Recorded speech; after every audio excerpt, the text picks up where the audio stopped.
seen what Elihu was all about.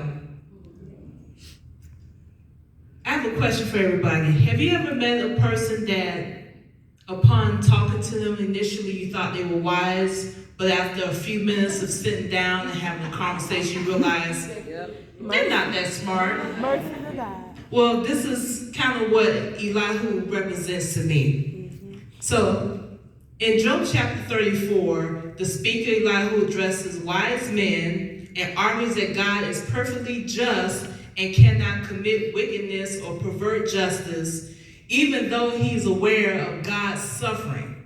Elihu accuses Job of wrongly questioning God's justice and associating with scoffers and evildoers. He then asserts that God is sovereign and sees all, eventually repaying people according to their actions, especially the wicked who oppress the poor.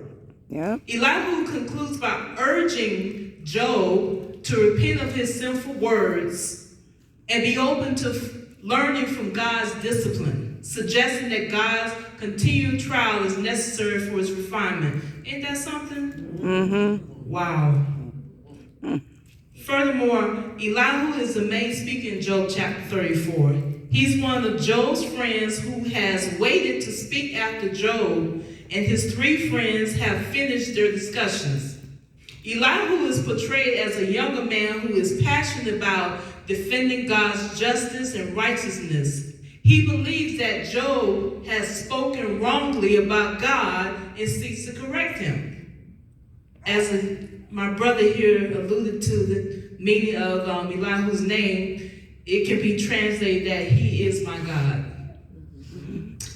So as we look at Job chapter 34, I just had a couple of points I wanted to kind of discuss as we look into this chapter.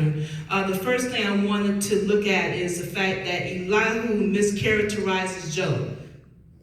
Isn't that something like when you present yourself to someone and you talk about your life, the things you've gone through, and maybe the things that you are going through at the moment, and people will misjudge you? Yes. They'll make it seem like, okay, you're going through this because you did something wrong. Mm-hmm. Not realizing that what you're going through perhaps is because God's trying to test your faith and grow your faith and make you stronger in him. Mm-hmm. But in this case, Elihu said that he tasted Job's words and found them an offense to his palate.